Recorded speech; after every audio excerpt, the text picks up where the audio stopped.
Sarah Thompson stood in her spacious kitchen, checking her to-do list for the 100th time that morning. Her hands trembled slightly as she reviewed each item, knowing that tonight's dinner party had to be absolutely perfect. At 34, she had spent the last 5 years being the ideal wife to Mark Thompson, but tonight carried extra weight. It was their first time hosting his new colleagues from the executive team. The autumn sun streamed through the kitchen windows as Sarah methodically arranged fresh flowers in crystal vases. She had chosen white lilies, Mark's favorite, hoping they would help put him in a good mood. Lately, his temper had been increasingly unpredictable, especially since his promotion to senior vice president 3 weeks ago. The tablecloth needs to be perfectly straight, Sarah muttered to herself, adjusting the crisp white fabric for the 10th time. Her mind wandered to the first dinner party she had hosted 4 years ago, when Mark had screamed at her for 30 minutes because the napkins weren't folded properly. She had learned her lesson since then. Everything had to be exactly as he wanted it. The menu was traditional but elegant.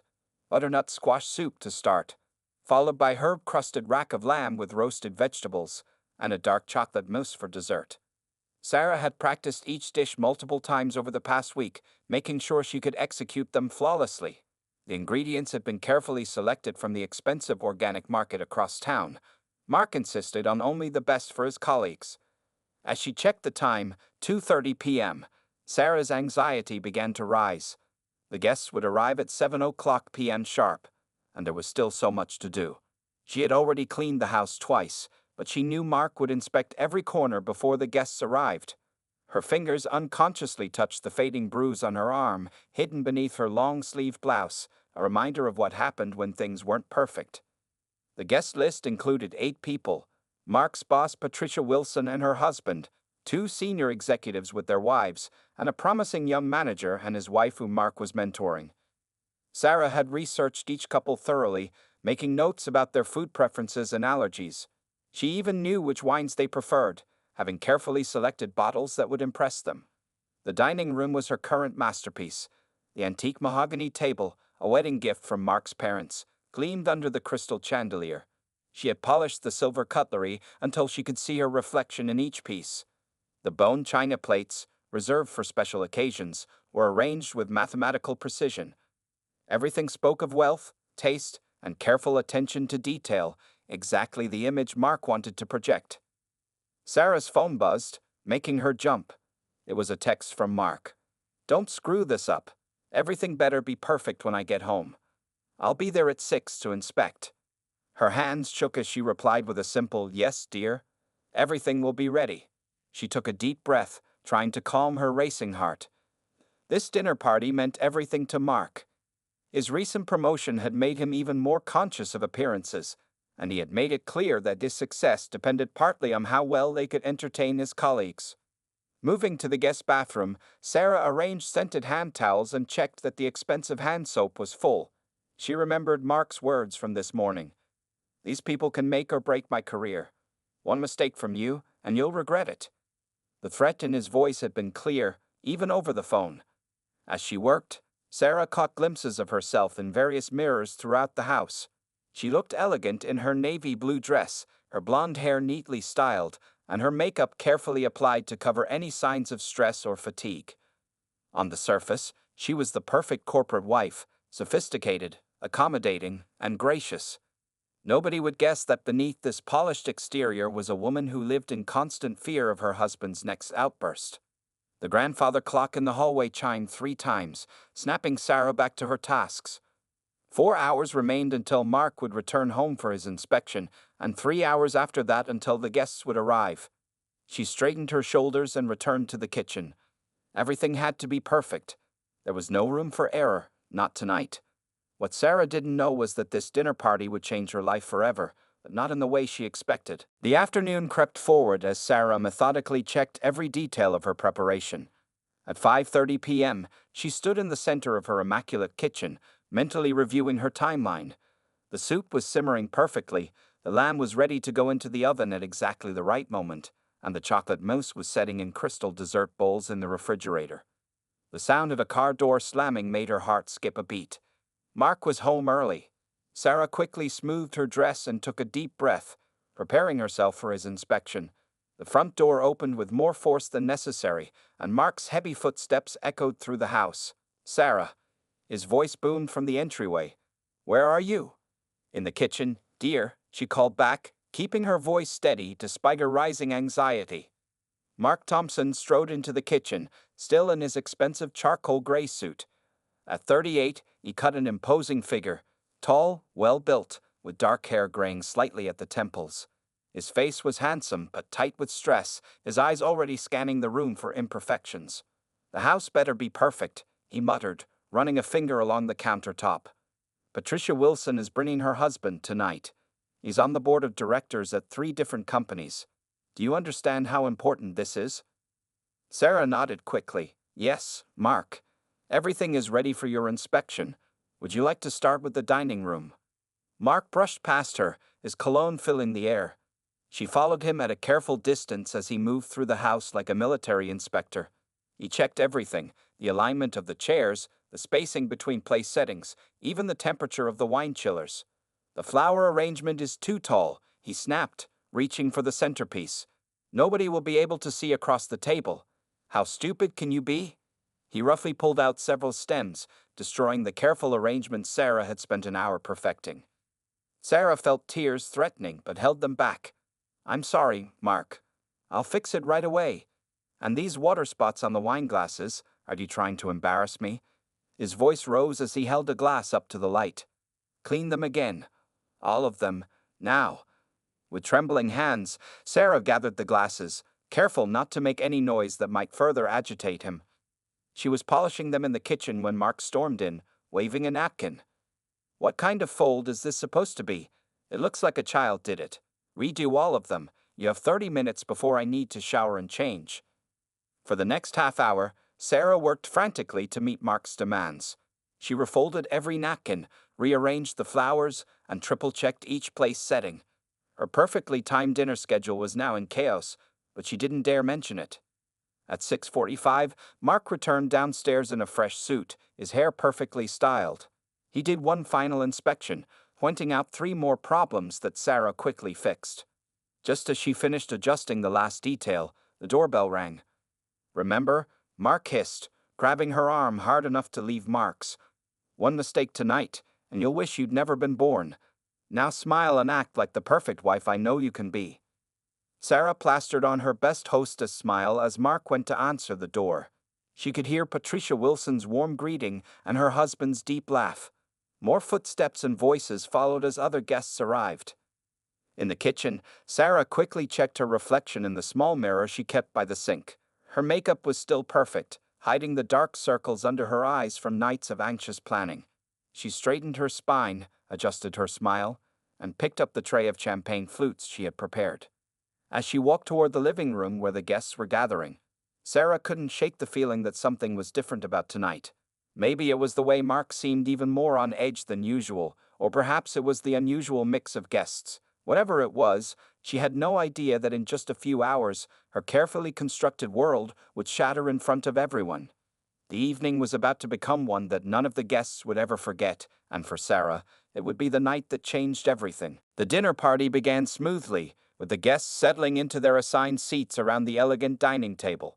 The conversation flowed easily as Sarah served the butternut squash soup, her hands steady despite her internal tension. Mark sat at the head of the table, charming everyone with stories about his recent business successes. Patricia Wilson, Mark's boss, kept watching Sarah with careful eyes, noticing how the younger woman flinched slightly whenever Mark raised his voice, even in laughter. Next to Patricia, her husband James engaged Mark in a discussion about upcoming market trends, while the other executives shared amusing office stories. Everything was going according to plan until Sarah began serving the main course. The kitchen timer had beeped a few minutes early, throwing off her carefully planned timing. She knew the lamb needed to rest properly, but Mark had shot her a warning glance when she took too long to clear the soup course. "Hurry up with the main course, darling," Mark called out, his voice carrying that dangerous edge that Sarah knew too well. "We don't want to keep our guests waiting." Sarah moved as quickly as she could, her heart pounding as she plated the lamb and vegetables. In her haste to serve everyone, she didn't notice that she had mixed up the placement of the wine glasses and salad forks at 2 place settings. The mistake caught Mark's eye immediately. His face darkened as he watched his wife continue serving, oblivious to her error. The conversation around the table continued, but Mark had stopped participating, his jaw clenched tight as he stared at the misplaced utensils. "Sarah," he said suddenly, his voice cutting through the dinner conversation, "what exactly do you think you're doing?" The table fell silent. Sarah froze, holding the last plate of food, confusion clear on her face. "I'm serving dinner, dear." "Are you?" Mark's voice dripped with sarcasm. "Because from where I'm sitting, you're making a complete mess of everything. Look at these place settings." Sarah's eyes darted to where he was pointing, and her stomach dropped as she noticed her mistake. "I'm so sorry, I can fix it right away." "Fix it?" Mark stood up abruptly, his chair scraping against the hardwood floor. "Like you fix everything else? Do you have any idea how embarrassing this is?" The guests sat in uncomfortable silence, watching the scene unfold. Patricia Wilson opened her mouth to speak, but before she could say anything, Mark stormed around the table toward Sarah. "All you had to do was set a proper table," he shouted. "Even a child could do that." Sarah backed away, still holding the plate. "Mark, please, not here." The next few seconds seemed to happen in slow motion. Mark reached Sarah in 3 long strides. His hand shot out, and the sharp crack of his palm against her cheek echoed through the dining room. The plate she was holding crashed to the floor, shattering into pieces and sending food scattered across the expensive rug. The guests gasped collectively. Sarah stood perfectly still, her cheek reddening where he had struck her. For a moment, nobody moved. The only sound was Mark's heavy breathing and the quiet ticking of the grandfather clock in the hallway. Then Sarah did something that surprised everyone, including herself. She slowly turned her head back to face her husband, her eyes no longer showing fear but a strange calm. The room seemed to hold its breath as she opened her mouth to speak. "I've been waiting for you to do this in front of others," she said, her voice clear and steady. "Now they can all see what I've been living with." Mark's face went from red to white in an instant. He reached for her again, but this time, James Wilson was faster. The older man had already stood up and moved between them. "Don't you dare touch her again," James said firmly, his position on multiple corporate boards lending authority to his words. Patricia Wilson was already by Sarah's side, her arm protectively around the younger woman's shoulders. The other guests had risen from their seats, their faces showing a mix of shock, anger, and concern. Mark looked around the table, suddenly realizing what he had done. His perfect image, carefully maintained for years, had just crumbled in front of the very people he had been trying to impress. But Sarah wasn't finished speaking, and her next words would change everything. The dining room remained frozen in that terrible moment. Sarah could feel Patricia Wilson's protective arm around her shoulders, but her eyes never left Mark's face. Years of fear and submission had melted away in that single, clarifying instant when he had finally shown his true nature to others. "Since everyone is here," Sarah began, her voice growing stronger with each word, "let me tell you about the real Mark Thompson, the man you promoted to senior vice president." Mark took a threatening step forward, but James Wilson and another male guest moved closer, effectively blocking his path. "Sarah, shut up right now," Mark growled, his fists clenching at his sides. 3 months ago," Sarah continued, ignoring his threat, "I ended up in the emergency room with a falling accident. That's what I told the doctors when Mark pushed me down the stairs because I bought the wrong brand of coffee." She turned to face the stunned guests. "I said I was clumsy. The doctors pretended to believe me. Mark made sure I wore long sleeves to the company picnic the next week." Patricia Wilson's grip tightened on Sarah's shoulder. "Oh, my dear," she whispered, but Sarah wasn't finished. "Last Christmas, I couldn't attend the company party because I had the flu. The truth was, Mark had broken 2 of my ribs because I overcooked his steak. He told everyone I was such a dedicated wife, staying home to prepare for our family Christmas celebration." The young manager's wife let out a small sob, her hands covering her mouth. Her husband looked at Mark with undisguised disgust. "The designer sunglasses I wore to the summer barbecue. They weren't a luxury purchase. They were hiding a black eye because I answered a phone call during his favorite TV show." Sarah's voice remained steady, almost clinical, as she recounted each incident. Mark's face had turned an alarming shade of purple. "You ungrateful bitch," he spat, "after everything I've done for you." Everything you've done for me. Sarah laughed, but there was no humor in it. Yes, let's talk about that. You've isolated me from my family, controlled every penny I spend, checked my phone every night, and turned me into a terrified servant in my own home. She reached up and touched her cheek where he had slapped her, the red mark still visible. But you made a mistake tonight, Mark. You got too comfortable, too sure of your power. You forgot that your perfect mask only works when you keep it on. Sarah turned to Patricia Wilson, her voice clear and firm. Mrs. Wilson, I know this is awkward, but I'd like to formally report workplace-adjacent abuse. I understand that what happens in our home might not be the company's business, but since my husband chose to demonstrate his behavior at a work-related dinner party, I believe it becomes relevant. Patricia straightened up, her professional demeanor taking over. You're absolutely right, Sarah. This will be reported and investigated immediately. She turned to Mark, her voice ice cold. Mr. Thompson, consider yourself suspended pending investigation. Security will escort you from your office tomorrow morning. You can't do this to me, Mark sputtered, looking around wildly for support. He found none. The faces of his colleagues and their spouses showed only shock and revulsion. Actually, James Wilson added, as a board member, I can assure you that we take domestic violence very seriously. Your career at this company is over, Mr. Thompson.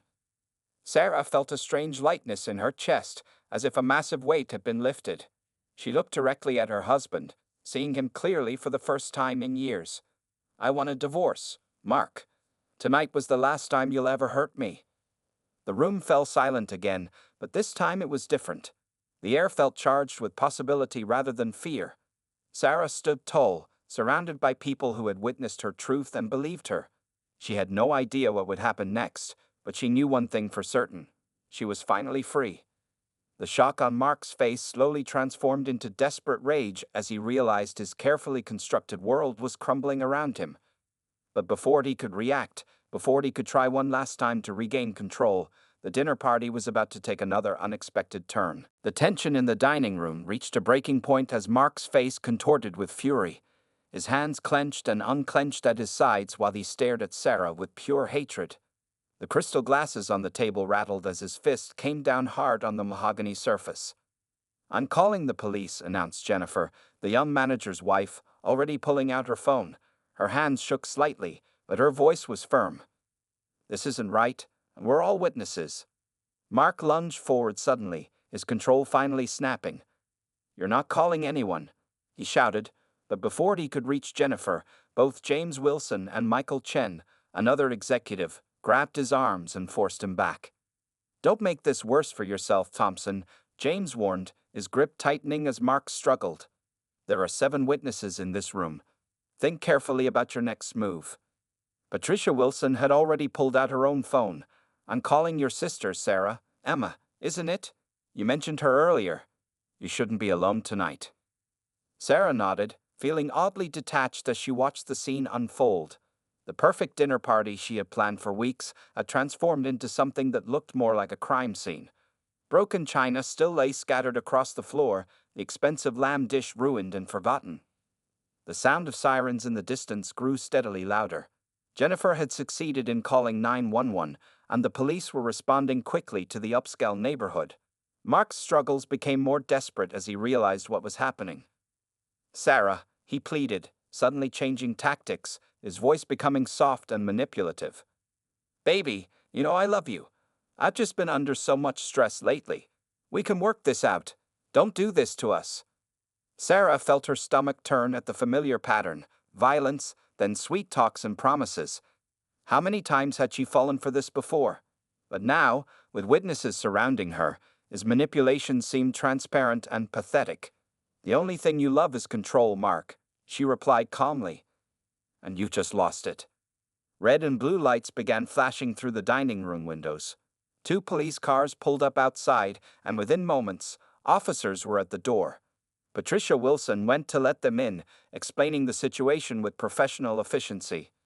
The officers separated everyone, taking statements one by one. Sarah watched as they handcuffed Mark, reading him his rights as he alternated between threats and pleas. The neighbors had come out to watch, standing in small groups on their manicured lawns, whispering among themselves as Mark was led to a police car.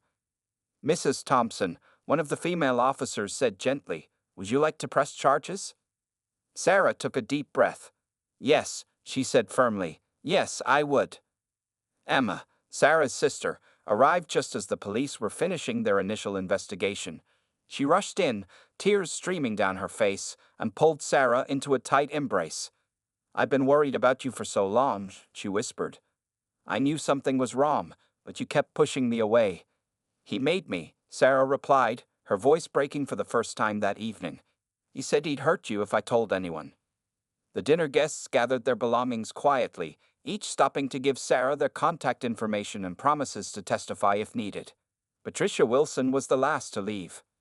"Sarah," she said, holding Sarah's hands in hers, "I want you to take as much time as you need. When you're ready, there's a position in our company's charitable foundation that I think would be perfect for you. You're not alone anymore." As the house finally emptied, Sarah stood in her ruined dining room, Emma by her side. The perfect table settings were destroyed. Wine had stained the expensive tablecloth, and broken china crunched under their feet. But among the wreckage, Sarah felt something she hadn't experienced in years: hope. "Let's pack some of your things," Emma said softly. "You're coming home with me tonight?" As Sarah walked upstairs to pack, she caught a glimpse of herself in the hallway mirror. The red mark on her cheek was fading, but the strength in her eyes was new and permanent. The night had started with a dinner party but had ended with her liberation.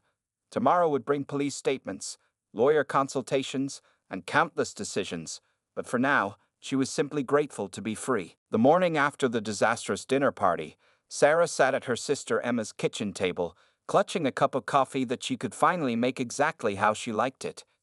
Sunlight streamed through the windows, illuminating the scattered papers in front of her: police reports, lawyer referrals, and a restraining order application. "The emergency protective order the police issued last night will only last for 7 days, Emma explained, highlighting important sections on the forms. "We need to file for a permanent restraining order before it expires." Sarah nodded, her finger tracing the rim of her coffee cup. Her phone had been buzzing all morning with messages of support from the dinner party guests. Patricia Wilson had already emailed her a list of recommended lawyers who specialized in domestic violence cases, all willing to take her case pro bono. "Mrs. Wilson called again," Sarah said, checking her messages. "The company's legal team wants to meet with me.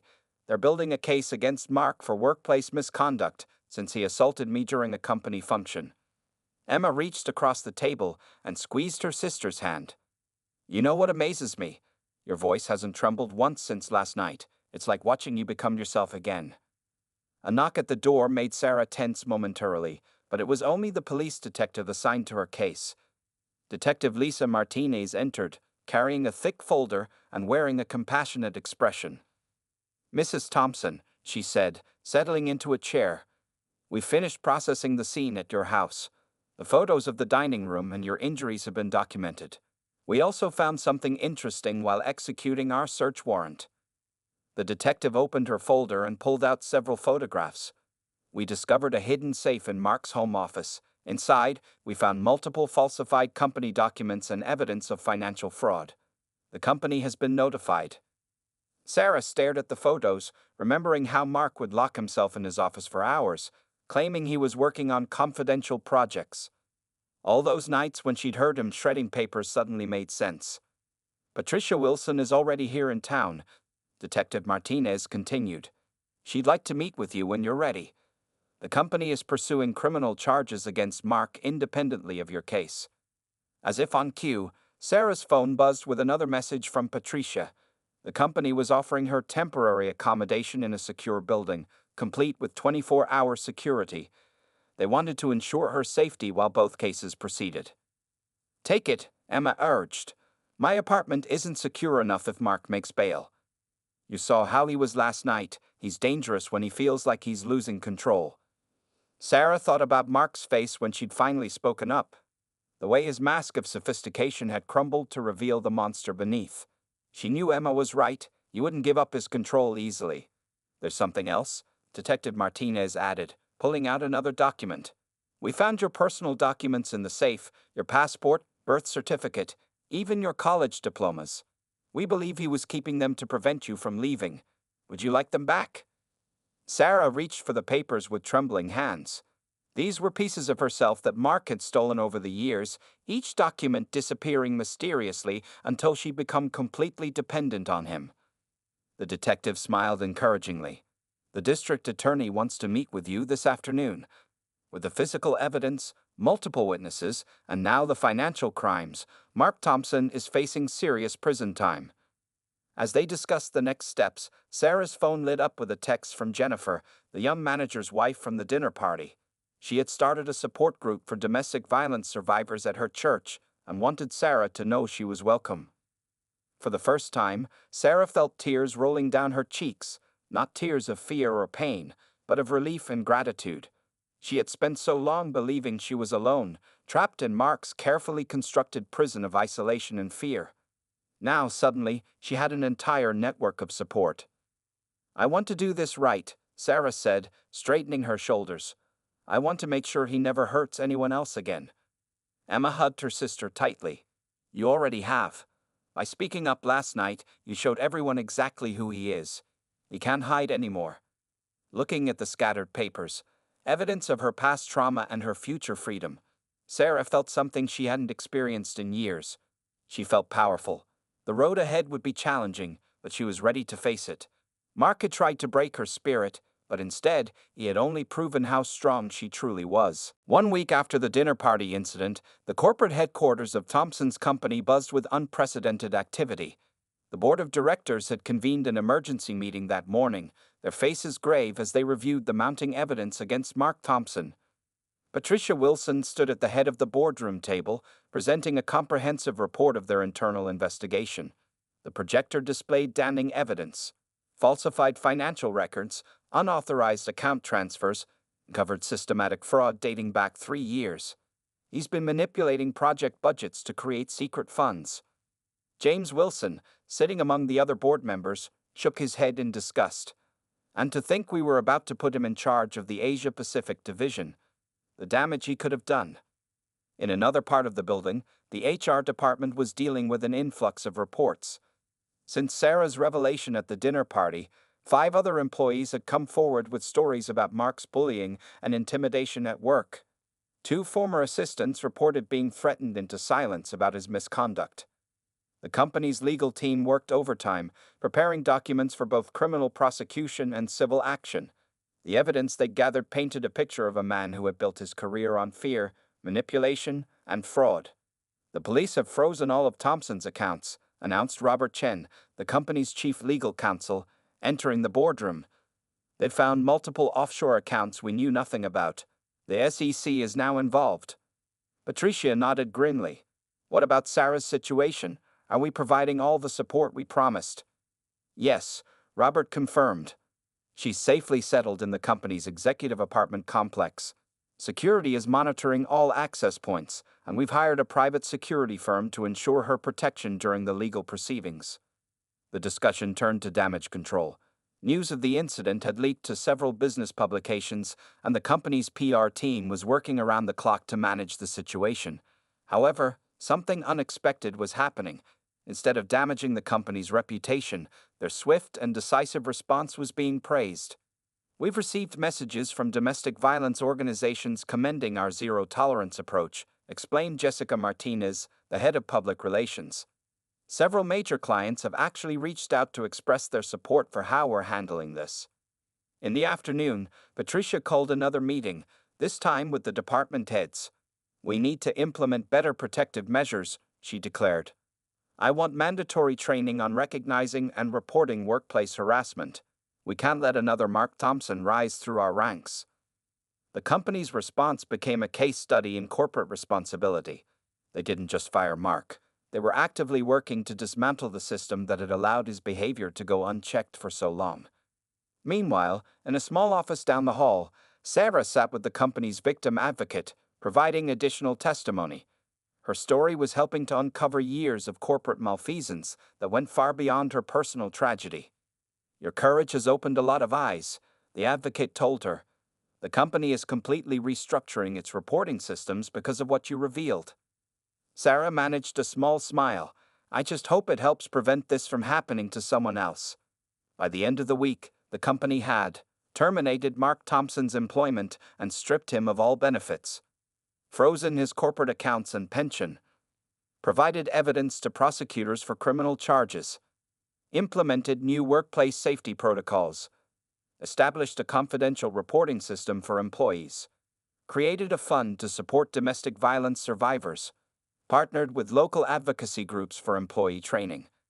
As Patricia Wilson left the office that evening, she passed by Mark's former corner office, now empty and dark. The nameplate had been removed, and cleaning staff were packing up his personal items for police evidence. "Mrs. Wilson?" her assistant called out.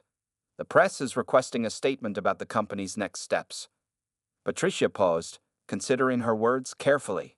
"Tell them this: our company's success was built by people who lift each other up, not those who tear others down. We're not just changing policies, we're changing our culture. What happened to Sarah Thompson will never happen again on our watch." The message was clear. Corporate success would no longer come at the cost of personal safety.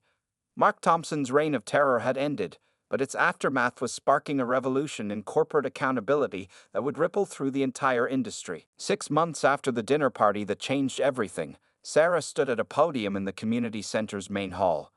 The room was filled with women and men who had come to hear her speak at the monthly meeting of Survivor's Voice, the support group she had founded 3 months ago. "When I planned that dinner party," Sarah began, her voice clear and confident, "I thought I was preparing for another night of pretending. Instead, it became the night I stopped pretending altogether." The audience nodded in understanding. Many of them had similar stories, moments when they had finally broken free from their own abusive situations. In the front row, Jennifer from the dinner party sat with tears in her eyes, proud of how far Sarah had come. Sarah's life had transformed dramatically since that October evening. The divorce had been finalized quickly, with Mark still in custody awaiting trial for both domestic violence and corporate fraud. The evidence against him was overwhelming, and his attempts to manipulate the legal system had failed spectacularly. "Today, I'm not here to talk about what he did," Sarah continued, adjusting her notes. "I'm here to talk about what we can do, what we are doing, together." The support group had grown from a small gathering of 5 people to over 50 regular members. They provided resources, emotional support, and practical help for those seeking to escape abusive situations. Sarah had partnered with local shelters, legal aid organizations, and Patricia Wilson's company to create a comprehensive support network. After the meeting, Sarah walked to her new apartment with Emma. The spring air was crisp, and Sarah no longer flinched at sudden noises or looked over her shoulder constantly. Her therapist had helped her work through the trauma, and while some scars remained, they had become badges of survival rather than marks of shame. "Did you tell them about your new job?"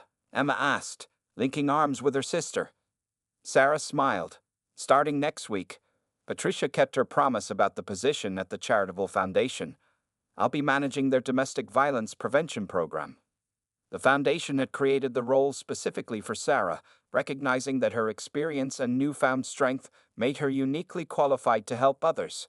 She would be working with corporations to implement abuse prevention policies and create safe reporting systems for employees.